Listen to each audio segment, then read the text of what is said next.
पुराने जमाने के जेट से अमेरिकी बेस पर खड़े कई फाइटर जेट को ईरान ने फूंक दिया।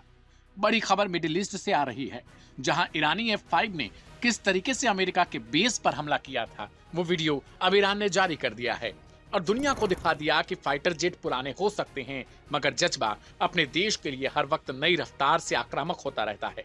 जी हां, ईरान अब सिर्फ जवाब नहीं दे रहा, बल्कि नैरेटिव भी अपने पक्ष में सेट करने लगा है और ताजा घटनाक्रम ने अमेरिका की रणनीति पर बड़े सवाल खड़े कर दिए हैं। अब ईरान ने एक ऐसा वीडियो जारी कर दिया है जिसने पूरी दुनिया का ध्यान खींच लिया है।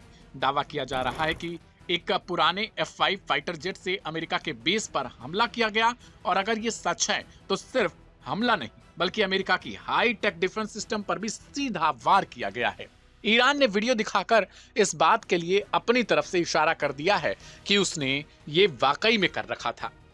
ईरान का संदेश भी साफ है, हम हॉलीवुड में नहीं मैदान में जीते हैं।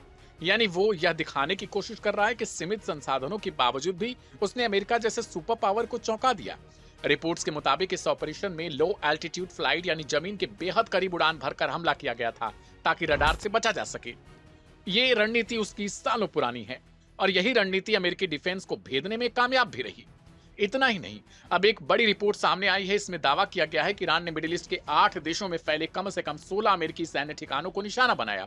इन हमलों में radar system, communication network, missile defence और एयरक्राफ्ट तक को टारगेट किया गया। कुछ ठिकानों को भारी नुकसान हुआ और कुछ अस्थायी रूप से बंद तक हो गए। यहां तक कि थार्ड जैसे एडवांस एयर डिफेंस सिस्टम और यूएई सऊदी में मौजूद अमेरिकी रडार इंस्टॉलेशन पर भी हमले की जद में बताए जा रहे हैं। और सबसे बड़ा झटका एक अमेरिकी E-3 सेंट्री एयरक्राफ्ट के तबाह होने का दावा। और अगर ये सच है तो ये सिर्फ एक सैन्य झटका नहीं, बल्कि अमेरिकी पूरी डिफेंस स्ट्रेटेजी के लिए खतरे की घंटी है। अब बात लागत की। पेंटागन ने अब तक इस जंग की लागत करीब $25 अरब बताई, लेकिन नई रिपोर्ट्स के मुताबिक असली खर्च 40 से 50 अरब डॉलर तक पहुंच सकता है। यानी जंग सिर्फ मैदान में ही नहीं, अमेरिका की अर्थव्यवस्था पर भी भारी पड़ रही है। सबसे अहम बात, ईरान अब यह दिखाने में लगा है कि वो पुराने हथियारों से भी आधुनिक युद्ध में असर डाल सकता है। और अगर यह रणनीति काम करती है तो दुनिया की सबसे महंगी सैन्य तकनीकी भी सवालों के घेरे में आ सकती है। बड़ा सवाल अब यही है, क्या अमेरिका वाकई इस जंग में बढ़त बनाए है या फिर ईरान अपनी अनकन्वेंशनल स्ट्रैटेजी से गेम बदल रहा है? क्योंकि अगर पुराने हथियार और नई रणनीति मिलकर सुपर पावर को चैलेंज कर सकते हैं तो ये सिर्फ एक खबर नहीं, बल्कि दुनिया की ताकत के समीकरण बदलने का भी एक संकेत देते हैं।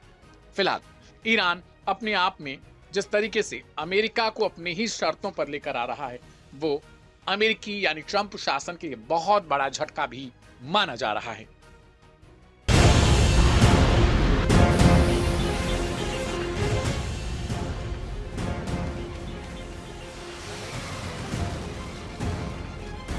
जंग फिर से भड़क उठी है। होर्मुज में अमेरिका ईरान एक बार फिर आमने सामने आ चुके हैं। जी हां, इस वक्त की बड़ी खबर है कि अमेरिकी युद्धपोत पर IRGC की मिसाइलें टूट पड़ी हैं, जिससे अमेरिका को बड़ा झटका लगने का दावा किया गया है। ईरानी न्यूज एजेंसी फार्स के मुताबिक होर्मुज स्ट्रेट में एक अमेरिकी नेवी शिप पर 2 मिसाइलें दागी गईं, जिससे जहाज को नुकसान पहुंचा और उसे पीछे हटना पड़ा है। तो बड़ी खबर, होर्मुज से इस वक्त की ईरान ने सबसे पहले चेतावनी जारी की कि अमेरिका अपने वॉरशिप को ईरान के करीब ना भेजे, वरना उससे निशाना बनाया जाएगा। लेकिन बार बार अमेरिकी नेवी इस चेतावनी को नजरअंदाज करती रही। उससे लगता रहा कि ईरान कोई अटैक नहीं कर पाएगा या फिर उसके एयर डिफेंस सिस्टम उसे नष्ट कर देंगे। लेकिन खबर यह है कि 2 IRGC की मिसाइलें जहाज पर जाकर गिरती हैं, उसे काफी हद तक नुकसान पहुंचता है। ये भी है कि अमेरिकी जहाज ने ईरानी नौसेना की चेतावनी को नजरअंदाज करते हुए स्ट्रेट पार करने की कोशिश की, जिसके बाद यह हमला किया गया। हालांकि इस पूरे घटनाक्रम पर अमेरिकी सेंट्रल कमांड यानी सेंटकॉम ने एक अलग तस्वीर पेश करने की कोशिश की है। सेंटकॉम ने साफ कहा है कि उनके किसी भी जहाज पर कोई हमला नहीं हुआ और अमेरिकी सेना प्रोजेक्ट फ्रीडम के तहत ऑपरेशन जारी रखे हुए। साथ ही ईरानी बंदरगाहों पर नाकेबंदी को और मजबूत किया जा रहा है। यानी एक तरफ ईरान का बड़ा दावा है, उसकी जो स्टेट मीडिया है उनकी तरफ से इस बात की पुष्टि की गई है कि IRGC ने अटैक किया है 2 मिसाइलों से। और क्या अमेरिका इस बात को स्वीकार करेगा? हालांकि कई बार ये देखा गया है कि अमेरिका शुरुआती दौर में स्वीकार नहीं करता, लेकिन बाद में अटैक करता है और कहता है कि हाँ, हम पर हमला हुआ था, इसलिए हमने दोबारा अटैक किया है। इस बीच पिछले 24 घंटों की बात करें तो हालात तेजी के साथ बिगड़ रहे हैं। आईआरजीसी के पूर्व कमांडर मोहसिन रजाई ने अमेरिका को खुली चेतावनी देते हुए कहा कि हॉर्मुज को अमेरिकी सेना की कब्रगाह बना दिया जाएगा। वहीं दूसरी ओर कूटनीतिक मोर्चे पर भी हलचल है। पाकिस्तान की मध्यस्थता में ईरान ने अमेरिका को 14 पॉइंट का प्रस्ताव भेजा है, जिस पर ट्रंप प्रशासन समीक्षा कर रहा है, लेकिन जमीन पर तनाव कम नहीं होता दिख रहा। सुबह सुबह खबर ये निकल के सामने आती है कि अमेरिका की तरफ से 15,000 सैनिक के साथ साथ कई तरीके के जहाज वहां पर डिप्लॉय किए गए हैं जो स्ट्रेट ऑफ हॉर्मुज को खाली कराएंगे। लेकिन हॉर्मुज को खाली कराना तो दूर की बात, 2 मिसाइलें उल्टा उनके जहाज पर जो यूएसएस कैनबरा है उस पर जाकर गिरती हैं और खबर यह है काफी हद तक नुकसान पहुंचा। लेकिन अमेरिकी सेंटकॉम ने इस बात को नजरअंदाज किया। उन्होंने कहा ऐसी कोई खबर नहीं है, लेकिन जमीन पर तनाव नहीं कम हो रहा है। हॉर्मुज में एक बड़े कार्गो शिप पर भी छोटी छोटी नावों द्वारा हमला किया गया, ऐसी खबर आई है और बताया गया कि ये कार्गो शिप जो है वो यूएई से जुड़ा हुआ है। यूएई ने इस बात की पुष्टि भी की, हालांकि किसी के घायल होने की खबर नहीं है।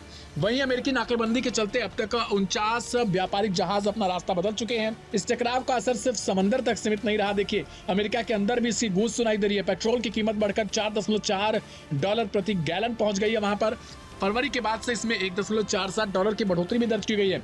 यानी युद्ध की आहट अब सीधे आम लोगों की जेब पर असर डाल रही है। बड़ा सवाल अब यही है, क्या यह सिर्फ चेतावनी और जवाबी बयानबाजी है या फिर एक बड़े युद्ध की शुरुआत दोबारा से उठने वाली है? क्योंकि अगर हॉर्मुज स्ट्रेट पूरी तरीके से युद्ध का मैदान बनता है तो इसका असर पूरी दुनिया की अर्थव्यवस्था, तेल सप्लाई और ग्लोबल सिक्योरिटी पर पड़ना तय है। फिलहाल दोनों तरफ से दावे और खंडन जारी है, लेकिन तनाव जिस रफ्तार से बढ़ रहा है किसी भी वक्त हालात को विस्फोटक बना सकता है। यानी महाजंग दोबारा छिड़ने वाली है, जिसकी शुरुआत कहा जा रहा है कि ईरान ने कर दी है। लेकिन क्या अमेरिका इस बाबत कोई जवाबी कार्रवाई कर पाएगा? क्योंकि अमेरिका को भी इस बात का कहीं ना कहीं डर है कि अगर वो अटैक करता है, हमला करता है, तो ये युद्ध फिर से शुरू हो जाएगा और उसके लिए काफी मुसीबत हो जाएगी। क्योंकि उतने दिनों की युद्ध में, 40 दिनों की युद्ध में अमेरिका को बहुत हद तक नुकसान पहुंचा है। फिलहाल देखिए क्या होता है दोनों के बीच।